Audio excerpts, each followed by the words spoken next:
Well, I think we're sitting here and heads are blowing up. I mean, this is unacceptable. We're going to get back to Sean Parnell. Remember, Sean Parnell, I think it was 435 days on patrol in eastern Afghanistan, which was a killing field out there. This is an American hero that was fighting for fair elections in Afghanistan. Young American boys and girls, young men and women. We spent what, $3 trillion in Afghanistan, another $6 trillion in Iraq. I want you to embrace that. When these secretaries of defense come out here and say, "Oh, we can't do this with Donald Trump," screw you. Look what you've done to us, and look what you had guys like Parnell and these people out there. But you're not prepared to defend. I want all those guys. You don't know any of the. What I love about all those Cohen and Rumsfeld, the whole pack of them, right? That send people to these foreign battlefields to die. Right? In defense of what? In defense of what? You're going to have to stand before your creator. And you're going to have to make the case. But don't sit there and write some letter and say, "Oh, this is authoritarian, this is this, this is this." Screw you.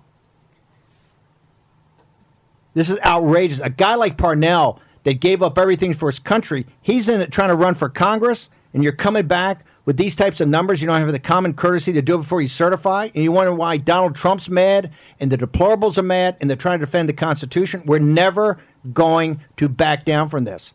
And was it Sperling? You can roll out there all you want and every press conference you want until you answer the questions, until we get the machines, until we see the ballots, until we check everything. And this is why they're taking the parade route down. Don't think it's because of COVID. It's because they know he can't draw a crowd. That's why they're saying, "Oh, he can't have inauguration, can't do that," right? All that because he can't draw a crowd. You want to see the math? Go back to the 14th when he gave that primetime address. Look at the primetime address on the 14th. Nobody turns up to watch it. Why is Biden doing all those things at 3:30 in the afternoon? Because they can then hide. Well, it was in 3:30. That's why nobody watched it, right? And there's nobody. He got how many more tens of millions of votes did he get on Obama? Obama, you couldn't move around the city. President Trump, another massive crowd. Not going to compare them, but let's say this. They were both large. This guy couldn't draw a couple of hundred people.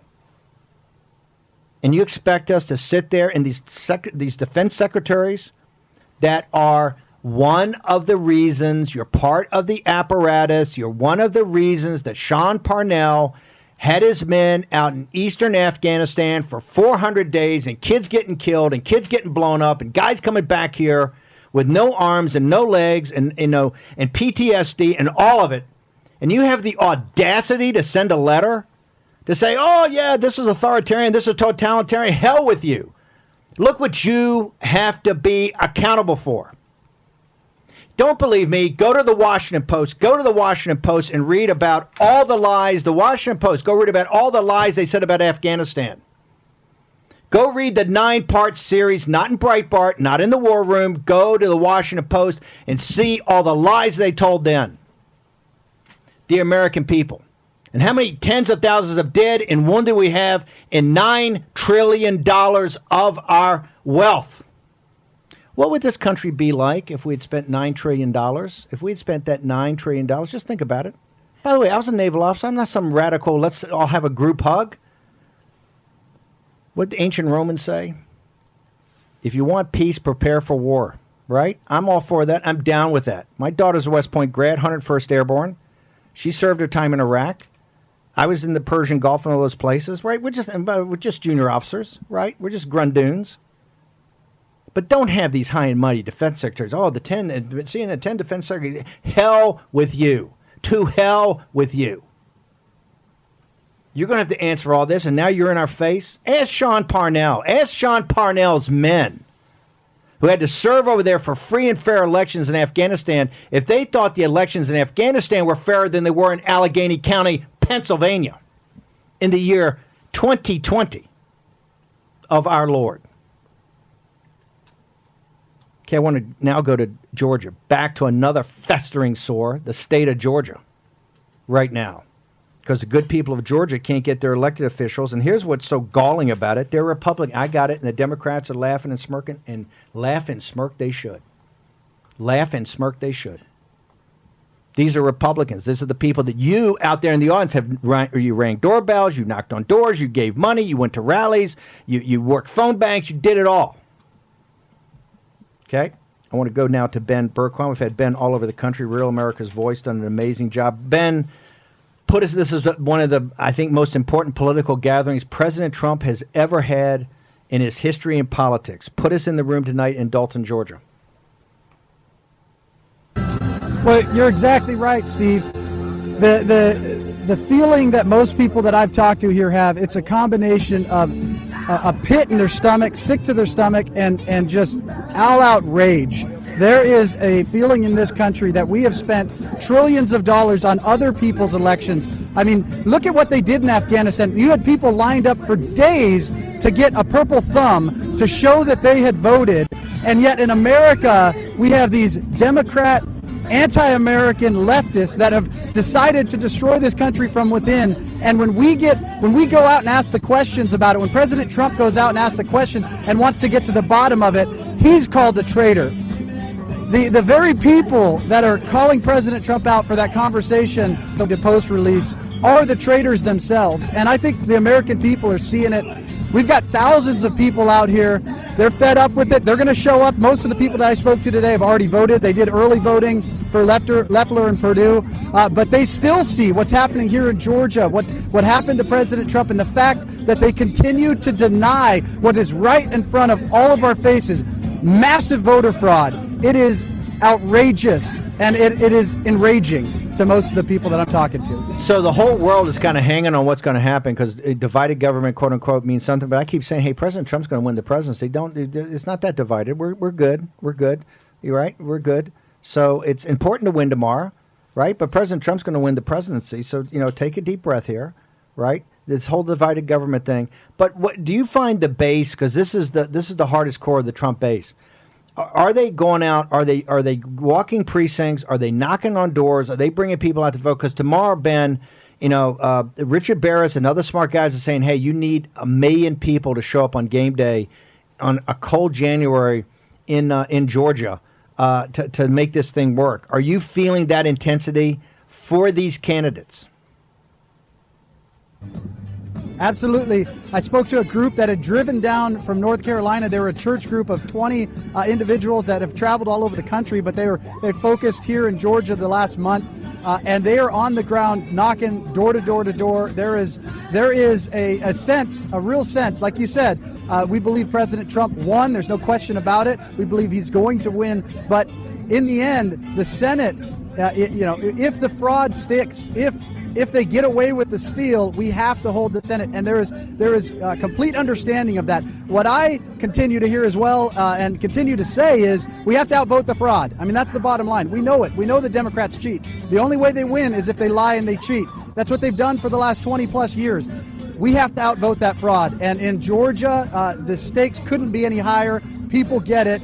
They're going to be voting. A lot of them have already voted, and many of them will be voting again tomorrow. Not again tomorrow, but they'll be voting tomorrow. They're not Democrats. They don't vote twice. Is any rumor out there? Is anybody talking about Kelly Loeffler? There's a text out. Hang on, Fox City Midge got some breaking news. Yep, Kelly Loeffler just tweeted a couple minutes ago a graphic, and she wrote on this, a quote from her: "The American people deserve a platform in Congress permitted under the Constitution to have election issues presented so they can be addressed. That's why on January 6th, I will vote to give President Trump and the American people the fair hearing they deserve and support the objection to the Electoral College certification process." Amen.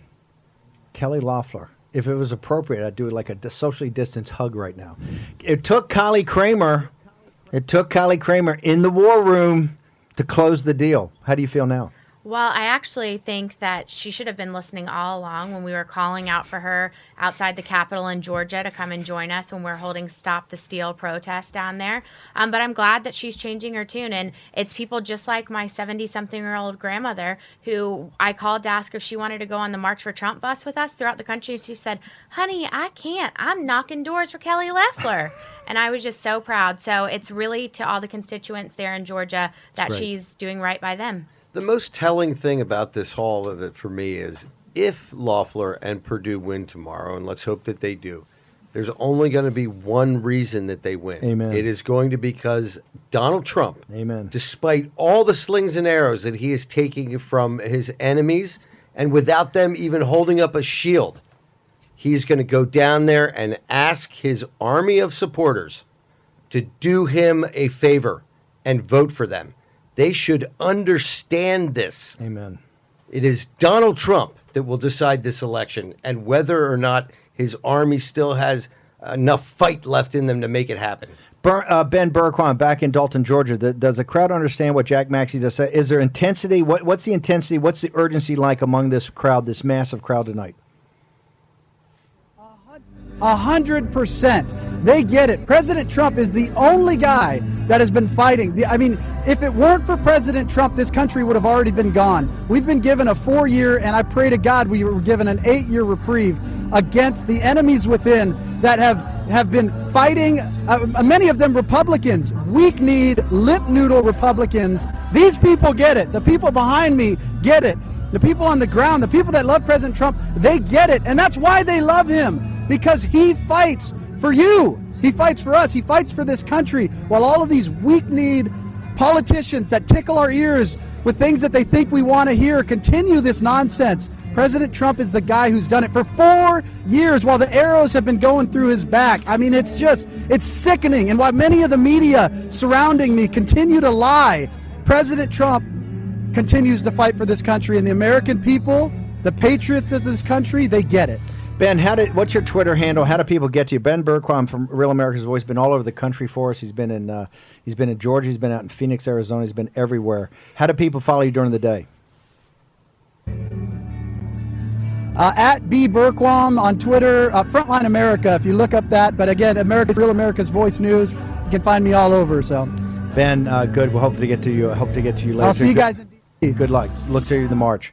Speaking of DC, let's go to. Can we get the photograph up of what the venue is? So we're going to put a photo up now. The venue on Wednesday. And I got to tell you, absolutely breathtakingly stunning. What's the background on this photo? How did you actually get the ellipse? And I don't think, is it true there has not been an event or something like that since the 19th century, since 1880? Well, so the placement of it, it's very unique. You guys will see it here on the screen. We're really excited about it. This was from a walkthrough that I did earlier. And how cool is that to have the White House as your backdrop? Unbelievable. So we're really excited. There's still a lot of construction going on. It's a massive undertaking.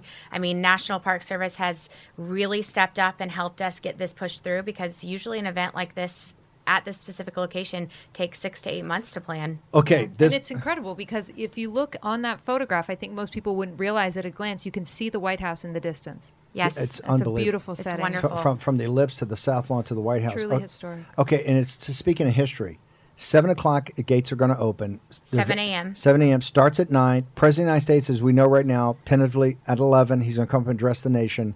And then it's going to be, the game's going to start on Capitol Hill. I think one of the most historic days in American history will be Wednesday. And, of course, Kylie, Kremer, and the team is here.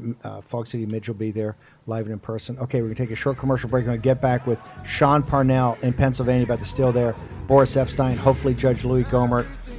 Got a lot going on here in the second hour of War and Pandemic special edition. Be back in a second.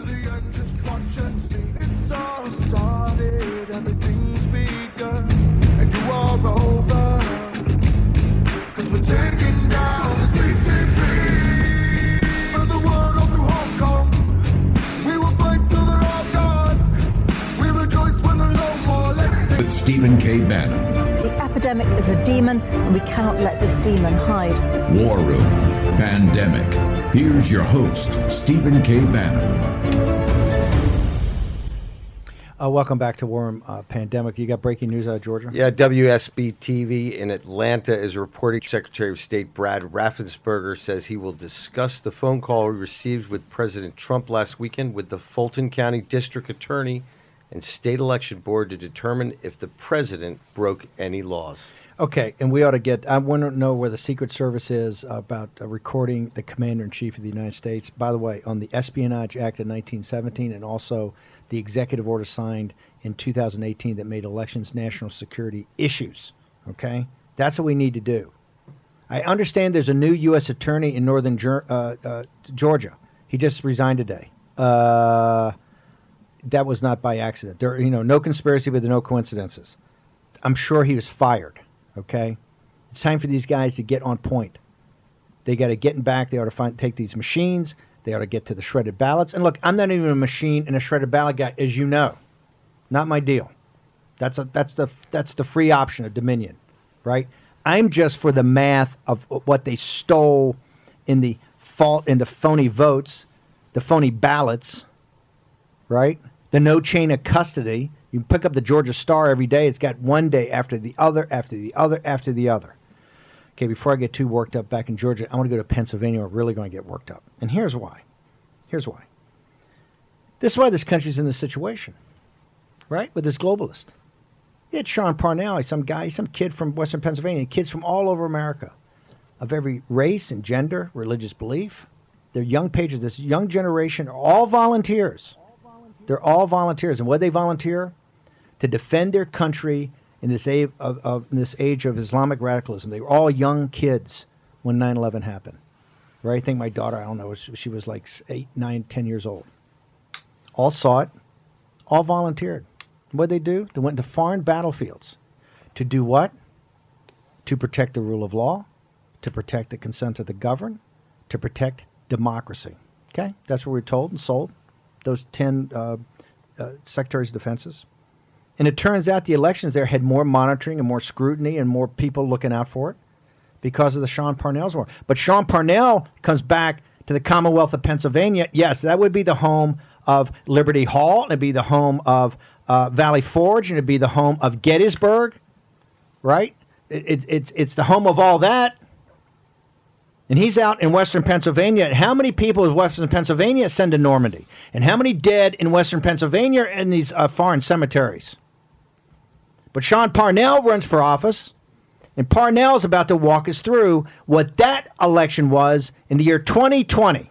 In the 21st century, Parnell is going to walk you through what this election like and what these gutless Republicans have allowed to happen. Don't talk to me about the Democrats. Don't talk to me about how bad all these guys are. Look at these gutless Republicans that accept this. So, Parnell, I want you to walk us through chapter and verse what happened. Yeah. Well, first and foremost, I protected in Afghanistan in 2006. And one of the things that we used to talk about, I used to tell my soldiers, is that you can't have an election, and we were told this by our commanders, without accountability and transparency. Well, that has not happened, not just in Pennsylvania, but all across this country.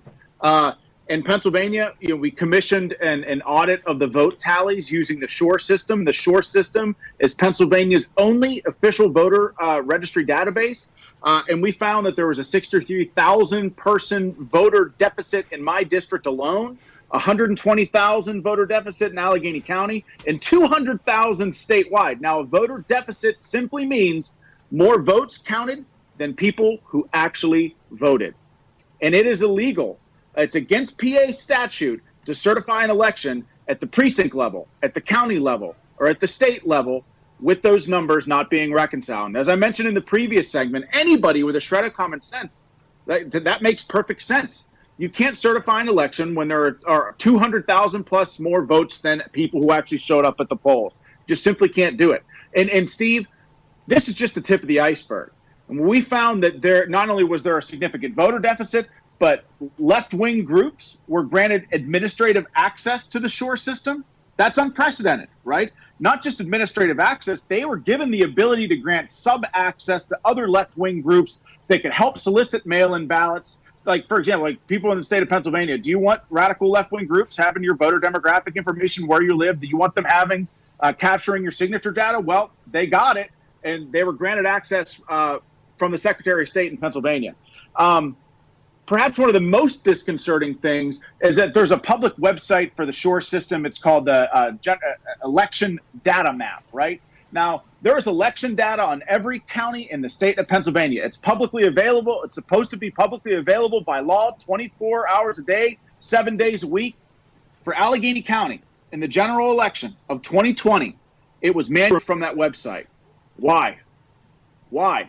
When there's a voter deficit across this state of over 200,000, the people of Pennsylvania can't have access to the voter election data in Allegheny County, especially when in Allegheny County, over 65% of the voter deficit in the state of Pennsylvania happened in Allegheny County. Yet, if you're looking that what you just showed there on the screen is Adams County, but you've got Allegheny County there as well. If you show it on the screen, you'll see. But for Allegheny County, you'll see it does not have 2020 right there. Look, it does not have the 2020 general election ballot that's publicly available. The only people who could remove that data have to do it manually, and it comes from the PA Secretary of State's office. Okay, I can't believe this is just corruption, Steve. It's just corruption. It's corruption at every level in our government, and we can't stand for it. This is why President Trump's never going to concede.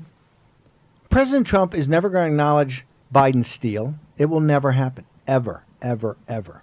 And this is what I think is driving him more and more every day, to say, hey, this is more than me. There's something wrong here, and we're going to get to the bottom of it.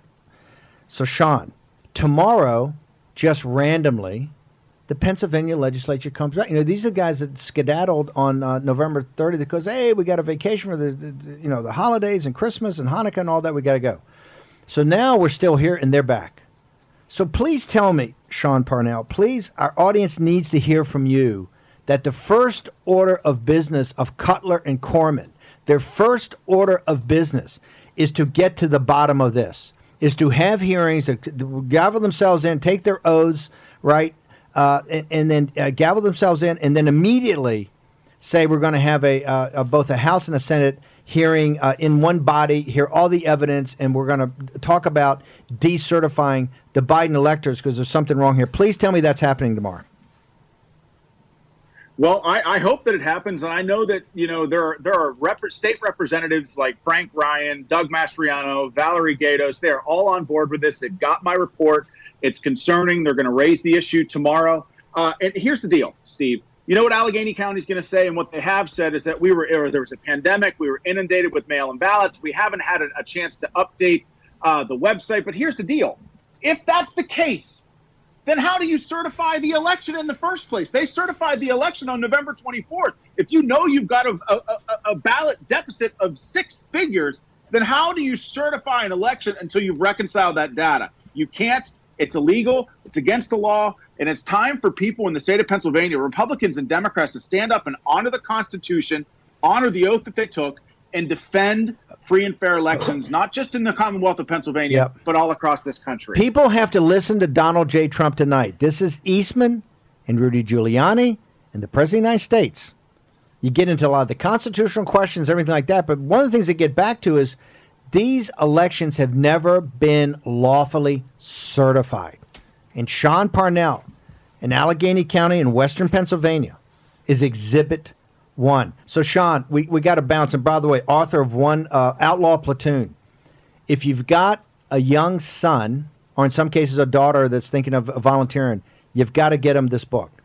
Outlaw Platoon is an amazing book about sacrifice, honor, grit, determination, all of it. Sean Parnell is the author. It's about his time leading a platoon in the cauldron that was Eastern Afghanistan for the rule of law and for democracy and for consent to the governed and for free and fair elections and accountability and transparency. Sean, real quickly, how many soldiers in your unit were wounded? 85% of my 39-man platoon was wounded, some twice, some 3 times. And how many? I was wounded too. How many? I was in the wrong place at the wrong time. How many killed in action do you have? Over 2 deployments, we've lost probably 8 people downrange, and probably more than that to suicide at this point. It's a real tragedy of epic proportions. 8 to suicide when they came back. Over 8 to suicide. We've had 8 KIA since we come back from. Our and these defense secretaries had the gall to send that letter. You had the gall to send that letter. You're not only ashamed. You'd never be ashamed of yourself because you don't have any honor, so you can't be ashamed. This is the America you left, and you have the gall to send Donald J. Trump a letter like this. You don't think we're going to fight to the end of this thing? You are dead wrong. Yes, sir. Well, I when I got the audit back, I was more sad than anything else, Steve. because our constitutional republic depends on free and fair elections. And any way that you look at this election in the state of Pennsylvania and nationwide, in Pennsylvania, they changed unconstitutional changes halfway through the election. Act 77 itself, I believe, was unconstitutional. And then you've had, with Zuckerberg, money to the tune of $2.2 million dumped into Allegheny County to give boosts to election judges' salaries, pay for ballot drop boxes and remote satellite voting facilities. And now you've got voter deficits of 63,000 just in my district, 120,000 in Allegheny County alone, and 200,000 across the state. It's a real tragedy. Sean, we're going to drill into this more. Sean Parnell. Sean, quickly, what's your Twitter handle? Oh, my Sean Parnell USA on Twitter and on Parler, or you can find me on Facebook and Instagram as well. One True Patriot's up on Amazon, his new book. Sean, you're an American hero and a patriot. Thank you very much for joining us.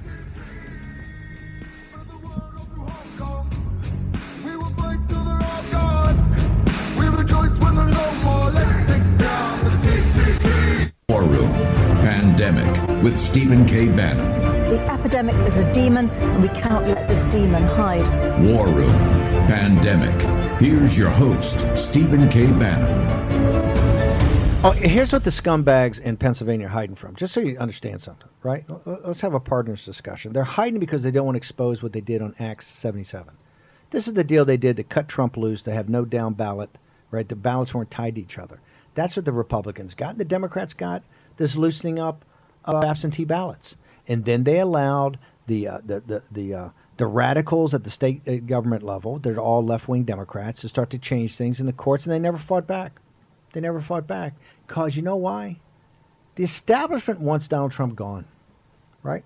They still don't, they want Kylie, Kremer, and they want Fox City Midge, and they want everybody to go knock on doors and pay. But they want your vote, and they want your money, and they want your effort, and they want to do all that. They just don't want Trump. Because remember, in America in the 21st century, not in the room, not in the deal.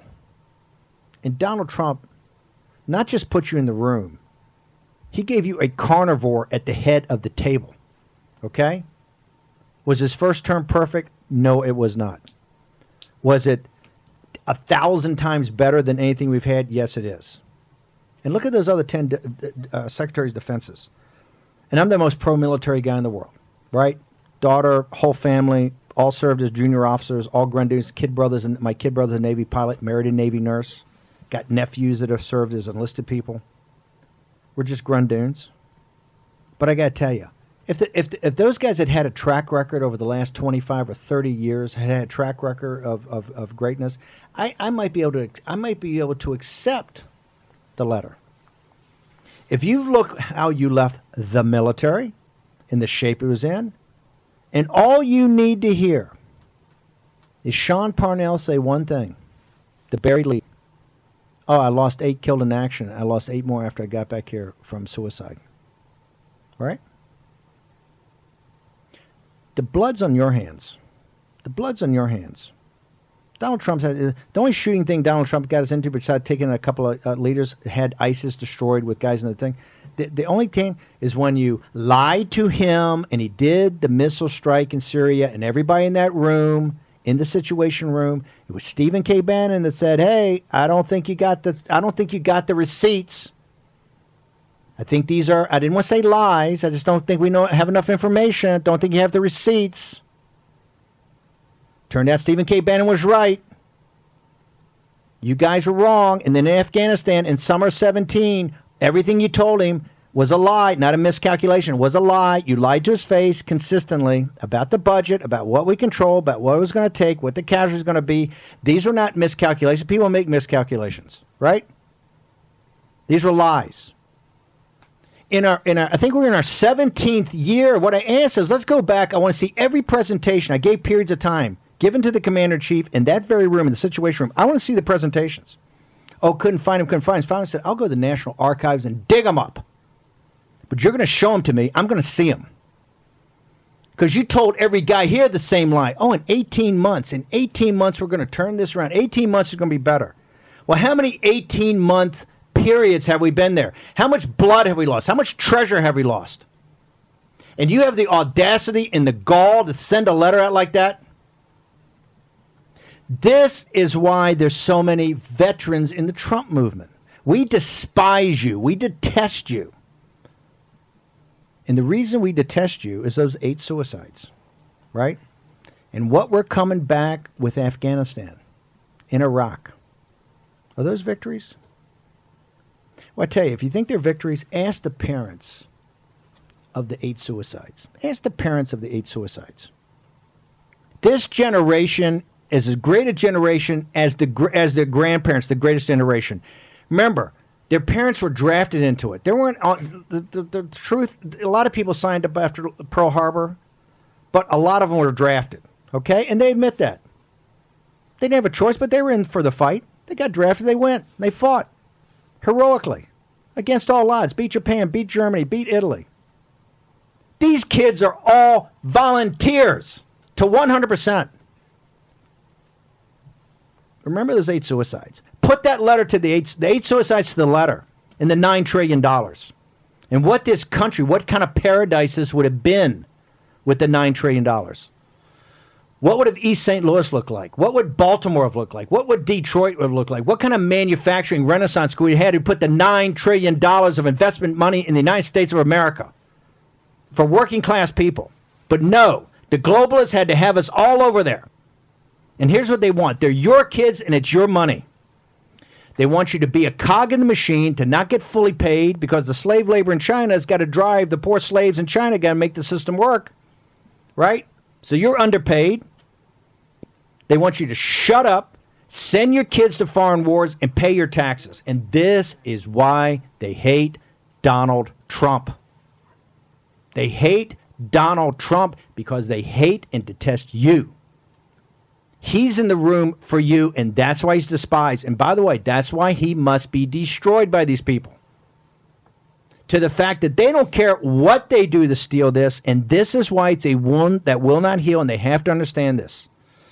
As the Atlanta Journal-Constitution woman said today, there's not one Republican she has met in the state of Georgia that does not think this was stolen. Let me tell you something else. As the way things progress, more information is going to come out over time. More information is going to come out over time. This is why for Mike Pence, do you want to be Solomon or you want to be Pontius Pilate? Because remember, with Pontius Pilate, our Lord and Savior Jesus Christ didn't rise from the dead until 3 days later. More information always comes out, right? More information always comes out. Do you want to be Pontius Pilate? You want to be Solomon? I want to turn now to Boris Epshteyn. Boris is one of the deputies over there for Rudy Giuliani. So Boris, put us in the room tonight. What do you guys? The president's going down. We hear that he may give his opening argument tonight with data and numbers. You got this guy in Secretary of State, totally incompetent, and of course Rudy and others. John Ferrick said he's totally corrupt. He's arguing against the president that your data's wrong, that there's no election fraud, there's no ballot fraud, there's no voter fraud. What say you, sir? Steve, great to be with you and the great Patriots at the War Room tonight. The true brain trust of MAGA is the War Room, and we are in battle here, in battle for election integrity, in battle for President Trump. And guess what? The winds of success are at the back of President Trump. They're at the back of his team. He is on his way to Georgia as we speak, and believe you me, that is going to be a robust speech of why he won Georgia, why he won Pennsylvania, why he won Wisconsin, Michigan, Arizona, Nevada, and New Mexico, why he won this election, and why it is imperative and incumbent upon all Americans, very much including and leading with Republican elected officials, federal and local, to stop the steal and ensure that the president who is inaugurated on January 20th or thereafter, whenever the final count of the correct electoral votes is done, is based on the most electoral votes, which are based on the most legal votes, Steve. That is absolutely vital. That is what we're fighting for. Boris, tonight I understand he's going to lay out numbers and details, talk about his constitutional fight and about the illegality of the states. Walk us through, as you know, because you're part of the team that's pushing the information and data across the table to the prosecutors of Jim Jordan in the House and Senator Hawley and Cruz in the Senate.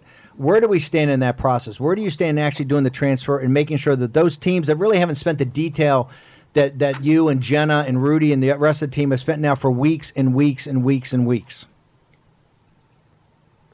Steve, the information is being transferred all the time, almost minute by minute, to members of Congress, to the members of the Senate. It is absolutely a well-oiled machine in terms of ensuring that Republican and Democrat, if they want it, members of Congress, all elected officials have the information they need on Arizona, Georgia, and all of the 7 contested states. We are going to do the right thing here and put the elected officials in the best position to make a choice. Is it a choice for stealing American elections by the left? Is it a choice for a rigged system? Or is it a choice for election integrity and honest and true elections going forward? Boris, walk us through. It's 2 hours, at least I think it's laid out. It's 2 hours per state per house now. So it's like 24 hours.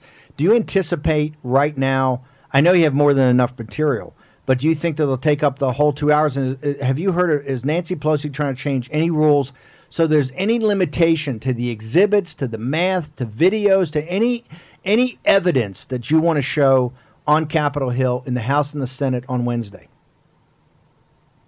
Well, let's take a step back. Nancy Pelosi, neither the House nor the Senate leaders have much power over what is a constitutional, which is the joint session of Congress. That is a process that's laid out in the 12th Amendment of the Constitution, and that is not something that's incumbent to be following any congressional rules, which are set by either statute or by concurrent resolution.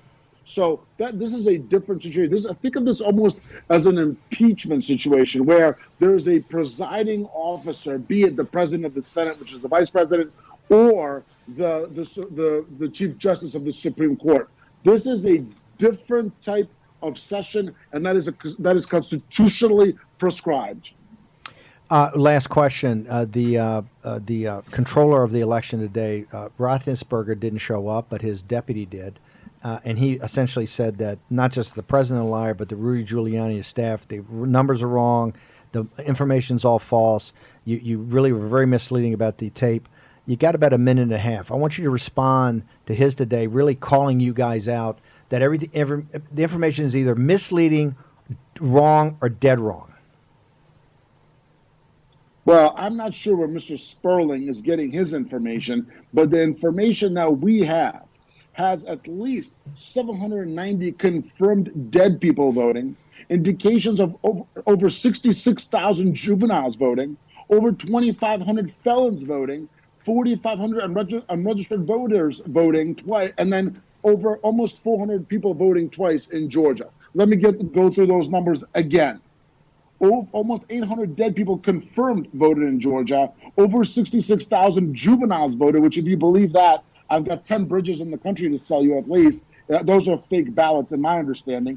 2,500 felons voted, 4,500 unregistered voters, and almost 400 people voted twice in Georgia. And if Mr. Sperling doesn't believe that, then he should be all in favor of either a court hearing or the Georgia legislature having a hearing and then deciding who won the most legal votes in the state of Georgia. That is a discussion that should have been had a month or over a month ago. But of course, the people in Georgia, the elected officials in Georgia, dragged it out while the people of Georgia are demanding answers. And you know they're demanding answers because you are seeing a huge crowd line up to see the one and only President Trump tonight in Georgia in just a couple of hours. And maybe there were a few people and a rolling barrel to see Joe Biden there earlier today. You literally could see wheelbarrows going through. Okay, Boris, how do people get to you? Instagram, Parler, and Twitter? I'm blowing up on the gram nonstop. Just posted another huge picture from a recent rally, President Trump's Boris _Epshteyn, Boris _EPSHTEYN, Twitter @BorisCP. I'm going to be posting constant updates. Parler @Boris. Instagram, Boris _Epshteyn. Twitter @BorisEP. Parler at Boris. God bless and rock and roll. Okay, Boris Epshteyn, get back to work. Okay, doing labor and ore over there with Rudy Giuliani. Great. He does man. not use filters on his Instagram bikini shots either. It's all natural. Image I didn't need to. Yeah, back in a second.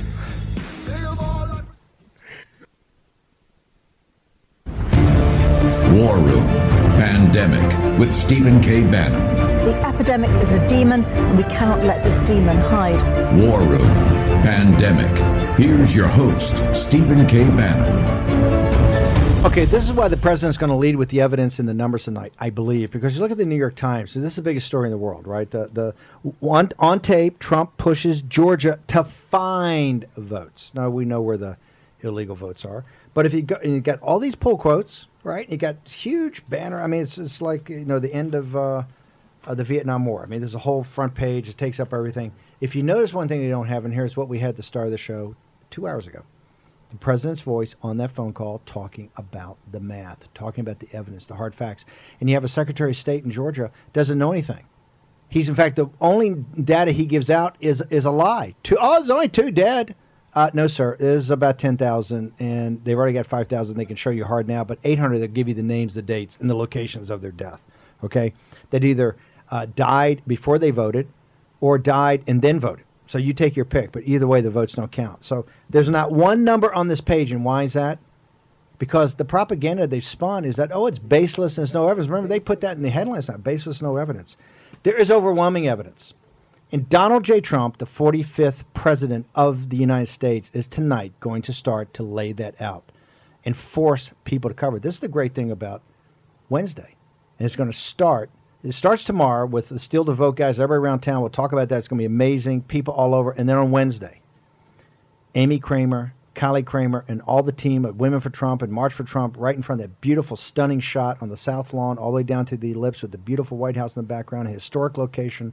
Hasn't been usually this kind of thing since the 19th century. Donald J. Trump is going to be there at 7. Gates open at 7. Starts at 9 with speakers and all types of other things. 11 o'clock, and now confirmed. The president of these United States is going to step up on that stage. Not going to be a rally. He's going to make the opening argument. In the most historic day, I think, clearly in modern American politics, as Mitch McConnell says, he tells these schmendricks, it's the most important vote you're ever going to take. And these are guys that were jury in only the 3rd impeachment trial in the history of the country. And yet, less than a year later, this is the most important one you're going to take. This is why Mitch is running for it. So, Kylie, once again, let's hit the reset. This is so important. I want to make sure we get it right. You've got all kind of stuff going on tomorrow. Maggie, you're going to get into that. But on Wednesday, walk people through how they get there, how they get information, if you have a chance. And I know it's people got work and they're in trouble with work and all they got family, kids, school, everything like that. However, these type of days happen very rarely in the history of our country. This is something you can participate in history. This is something you can tell the kids. And I'm not a big believer, my mom certainly wasn't, of skipping school. But this is something that they're going to be able to tell their kids and their grandkids about, because this is going to be history, living history. Kylie. So we're so excited. The March for Trump bus put on by our team at Women for America First is coming into D.C. tomorrow. They're leaving Georgia right after the rally this evening, coming into Georgia. And our big event is going to be this Wednesday, January 6th at the Ellipse in the President's Park at the White House. Doors or entrances open at 7 a.m. And everyone's encouraged to get there very early. There will probably be lots of shutdowns and closures. All this information will be listed on the official website at trumpmarch.com. You need to RSVP, but you do not need a ticket to get in. Just RSVP, let us know that you're coming, but there is no ticket required. 7 a.m. program starts at 9. The president has indicated via Twitter that he will be speaking around 11. So we have that expectation, and we are just so excited that he will be joining us to speak to we the people that have been rallying for him all across the country. We're so excited. There have been a number of people who have gotten people to D.C., but we're so proud for the stage. It's called the Save America Rally, presented by Women for America First, and I could not be more proud of our team and all the group of people and coalition efforts from everyone involved. It'll be quite historic. It's going to be quite a day. Maggie, tomorrow you got all kind of groups, so we can give a shout to the groups and how people get information. It starts tonight. People are showing up. This is going to be a historic couple of days. The War Room, Real America's Voice, be nonstop, wall to wall. We're going to be all over town covering this in various meetings. There's just so much going on. It's intense. Maggie. Yeah, so the main stage event is definitely Wednesday, but they're doing kind of a pre-game rally at Freedom Plaza where a lot of Patriots are known to meet up and sort of celebrate and get together. So there is going to be an event happening there. I guess there's going to be speakers in the afternoon. I'm going to be down there, so I'm going to be doing my regular interviews. So if people see me, come on up. We'll put together a nice video to kind of just show the passion out there. That event, I think people can bring their flags, but one thing I did want to remind everyone, do not bring your flags on Wednesday.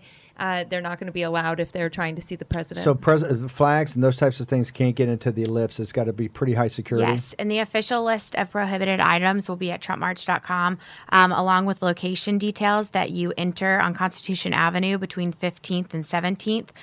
It goes into parking and the road closures all around. So there will just be more detailed information that you guys can get into. On Wednesday, is there going to be a march after the thing up to Capitol Hill, or what's happening with the ellipse? So the main event is at the Ellipse, and I know that there's a lot of other pop-up events, but what Women for America First is putting on is just the Ellipse. Well, that's big enough with that stage. Can we get the photo back up before we go of what's happening? I want to very briefly, we just got about 2 minutes, talked about the influencers who are so important, and Kylie's one, and you guys use social media. What are the oligarchs? And this is about all the Republicans that overrode President Trump's veto at Section 230. And what are the tech oligarchs doing to you, Maggie, and to Kylie? It's outrageous. They've basically imposed a shadow ban on every single conservative account. And it started about a week before the election, but normally these things kind of come and go. It is just stuck. My account engagement on Instagram is down 85 to 90%. Some people's is down 99%. So I've started a secondary account, MAGA Midge, so people can follow that. But that account has 20,000 followers. And I can tell you honestly that it gets more engagement, more views, more likes than my account that has 225,000 followers. What's your social media? It's at Kylie Jane Kremer. And I'm being shadow banned as well. But honestly, it's picking up the phone and calling and talking to your friends and family. Don't be politically correct right now. Text them, TrumpMarch.com, get them out. Go pick them up in your car and drive them to D.C. You still have time to get here by Wednesday morning. I really want to thank Real America's Voice. We have an extra bonus hour tonight, and I think we need it because we got so much jammed on. And tomorrow morning, we'll be back at 10. It's going to be crazy. You got the rallies, you got everything. We're going to have up all the places you can go. And also, I think there's still going to be more phone calls, et cetera. The state legislatures, particularly Pennsylvania, meets tomorrow. And if you've seen what's happened to Sean Parnell, it's now time for the people of Pennsylvania to step up and say, we're not going to, this is nonsense. This must stop. You must get to the bottom of it. Okay, until tomorrow morning, 10 o'clock. Fog City Midge, Kylie Kremer, the one and only Jack Maxey, Stephen K. Bannon will see you back here tomorrow on War Room Pandemic.